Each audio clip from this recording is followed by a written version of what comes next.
Bonjour, c'est Nathalie de la chaîne Vivre sa maladie au quotidien.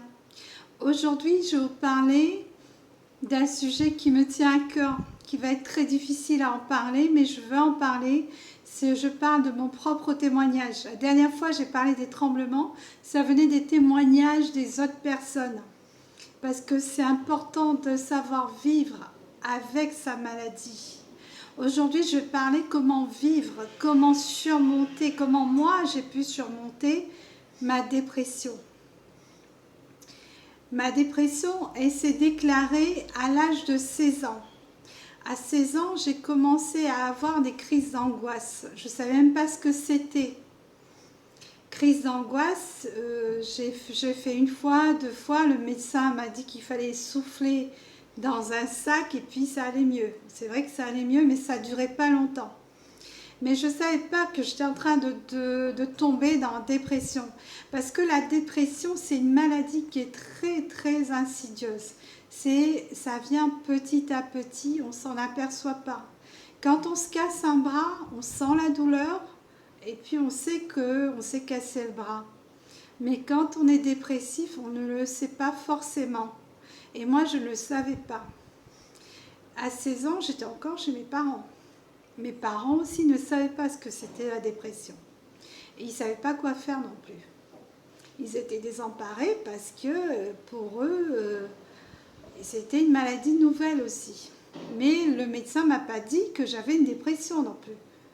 Donc je ne savais pas d'où venaient mes crises d'angoisse. Maintenant, je racontais le contexte.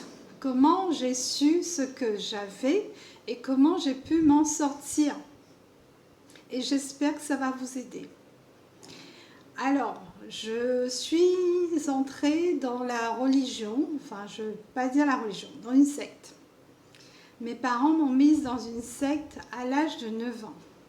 Cette secte, je me permets de la nommer parce que c'est un récit. Sinon, je ne me serais pas permise de la nommer. C'est la secte des témoins de Jéhovah. Et à 9 ans, on suit ses parents. On est influençable, on croit tout ce qu'on nous dit. Moi surtout, j'étais comme ça, j'étais naïve. Je le suis encore d'ailleurs.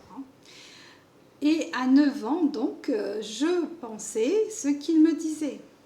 Et qu'est-ce qu'il me disait? C'est que si je ne suivais pas les préceptes de la secte, cette secte qui nous isole, parce qu'on nous a isolés de notre famille, on nous a isolés de notre famille, parce que les gens hors de la secte, ils sont considérés comme les gens du monde, les gens de Satan.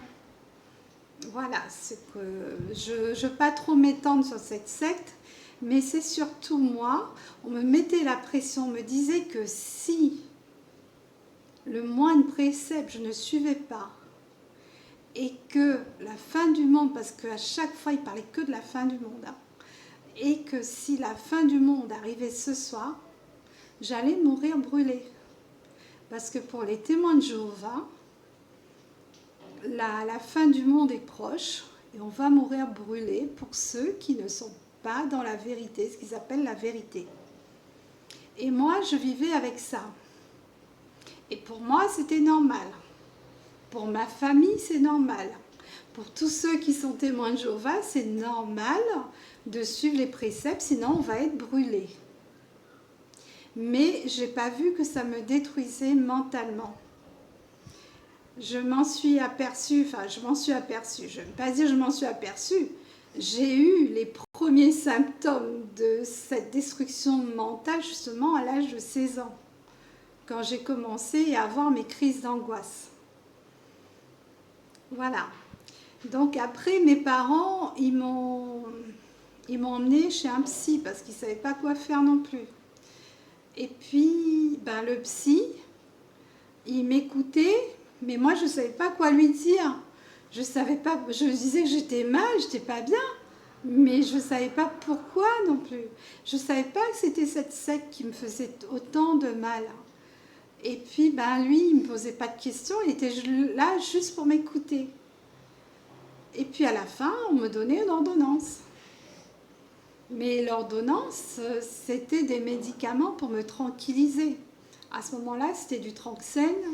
J'avais d'autres des médicaments, mais je me rappelle surtout de ce Tranxène là. Ce Tranxène qui m'a rendu comme un zombie, j'étais vraiment pas bien quoi. Et puis à un moment, je faisais souvent des cauchemars aussi, beaucoup de cauchemars.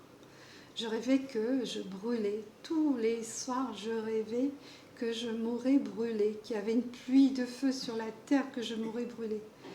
Et ça, j'avais peur. J'avais la peur permanente de mourir, quoi, de mourir brûlée. Et puis, la vie continue. Et puis, je continue à aller aux réunions. Il y avait 3 réunions à la secte. Il y avait aussi du porte-à-porte à faire. Je faisais, mais je me sentais de plus en plus mal. Ça ne me convenait pas du tout. Et puis à un moment, j'ai dit à mes parents, j'ai plus envie de... Et eux, ils ne comprenaient pas. Ils me disaient, ouais, là, c'est le monde c'est Satan. Et puis, ils me faisaient lire la Bible. Mais au contraire, ça me rebootait la Bible et tout. Je ne voulais plus entendre parler de ça, mais je ne comprenais pas pourquoi. Et puis, en même temps, ce qui se passe, c'est que 16-17 ans, c'est l'âge où on passe le bac. Donc, j'avais cette pression aussi. De plus en plus, j'avais plus envie d'aller à l'école aussi. Surtout avec les médicaments que je prenais. J'avais du mal à me lever, j'étais endormie à l'école. J'avais presque pas d'amis et les amis que j'avais, j'étais pas non plus de bonne compagnie avec mes idées noires aussi. Donc je faisais fuir un peu tout le monde. En plus je bégayais aussi, donc ça n'arrangeait pas non plus les choses. Et quand on est en dépression, on ne sait pas pourquoi on se lève en ce moment. À un moment, on ne sait même pas pourquoi on se lève. On ne sait même pas pourquoi on vit. On se demande, est-ce que c'est la peine de vivre encore? On se dit qu'on est nul tout le temps, surtout en tant que jeune. Et mon psy, à qui je disais ça, j'aurais voulu qu'il me dise ce que c'est vraiment le bonheur, parce que je ne connaissais pas, je ne savais pas la définition du bonheur. J'entendais le mot bonheur souvent quand j'étais en cours, mais j'arrivais pas à comprendre c'est quoi le sens du bonheur. Mais j'ai eu une réponse, mais pas avec mon psy. C'est à partir du moment où j'ai arrêté de fréquenter les gens de la secte, les gens témoins de Jéhovah, là je me suis mise à refréquenter mes cousines. Mes cousines qui ne faisaient pas grand-chose, mais elles parlaient de leur chanteur, elles parlaient qu'elles avaient le béguin pour tel garçon. Elles parlaient, elles étaient insouciantes, elles riaient tout le temps, elles avaient peur de rien. Et sans qu'elles le sachent, elles me redonnaient l'envie de vivre. Vous voyez, il ne faut pas grand-chose. Quand on change de groupe, de personnes, on trouve autre chose. Et grâce à elles m'ont fait écouter de la musique. J'aimais bien Rock Voisine, je l'ai trouvé beau. J'aimais bien Michael Jackson, j'aimais bien Madonna, j'aimais bien écouter tout ça. J'adorais et puis je les suivais, on allait en ville. Mais elles ne sortaient pas tellement non plus parce que, à ce temps-là, et puis les parents, ils étaient derrière aussi, c'était les années 80. On était un peu serrés aussi, en tant que jeune fille, pour pas avoir de mauvaise fréquentation, comme ils disent. Et puis quand je revenais à la maison, ça parlait de la Bible, ça parlait de Jéhovah, ça faisait toujours les prières et tout. Et ça me rendait pas bien. J'ai compris que c'était ça qui me rendait pas bien. Et puis est arrivé à l'âge de mes 17 ans où j'étais quand même... grâce à elle, j'ai pu refouler un peu mes idées noires. Je reconnais, je leur remercie. Je leur ai jamais dit ça. Je ne vais pas dire leur nom. Il y en a une qui est partie, ça m'a fait beaucoup de mal. Et je ne vais pas dire leur nom, mais aujourd'hui, je suis reconnaissante de ça. parce qu'elles m'ont beaucoup aidée.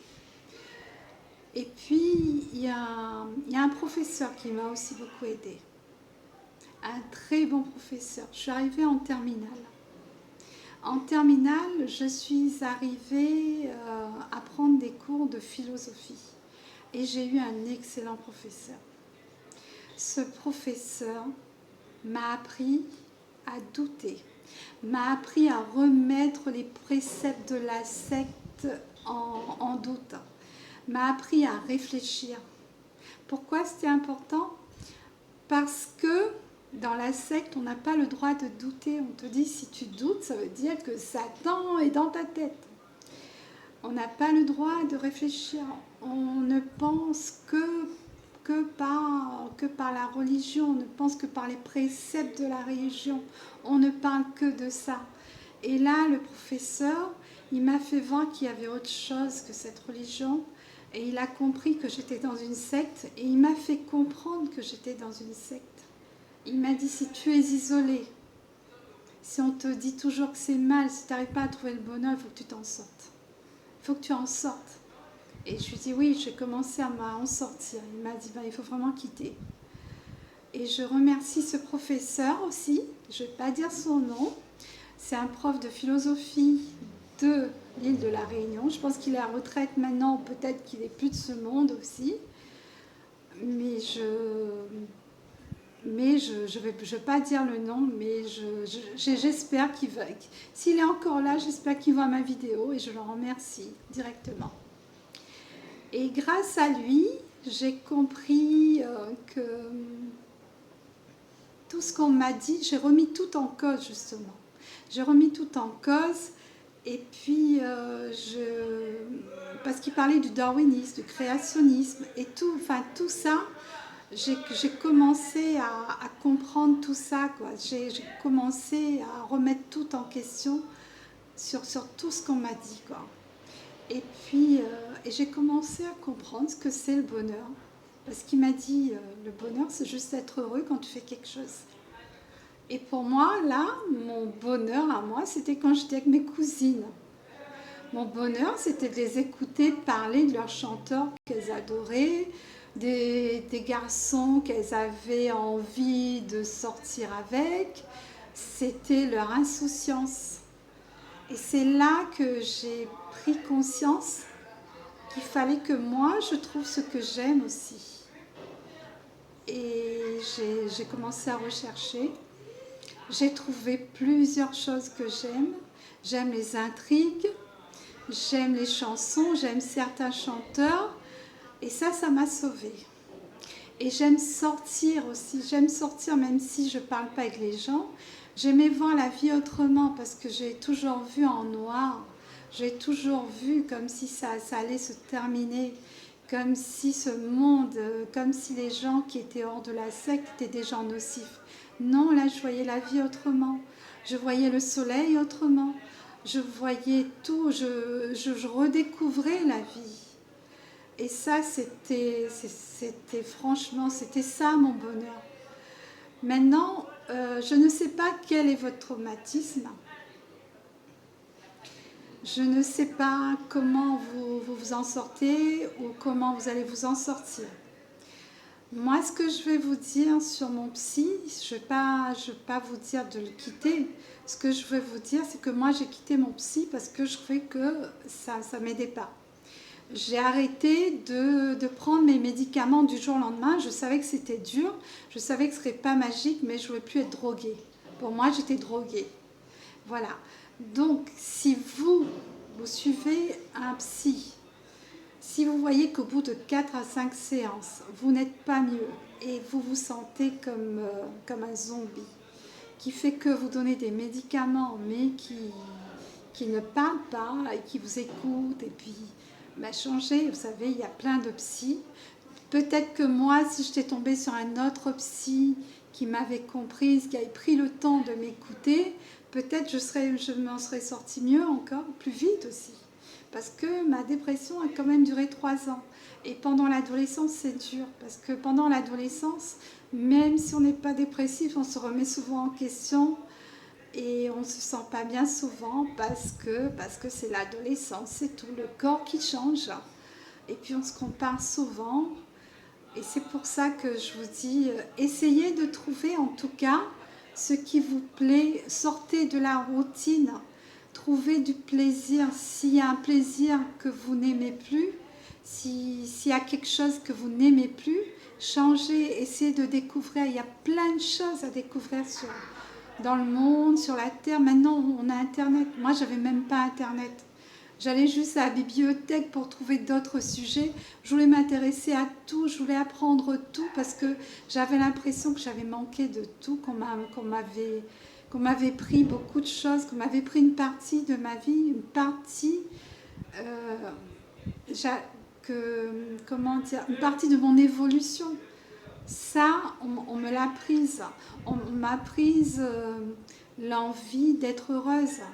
Parce que je ne comprenais pas pourquoi j'étais pas heureuse. Et en même temps, je ne comprenais pas et en même temps, je me disais que c'était normal.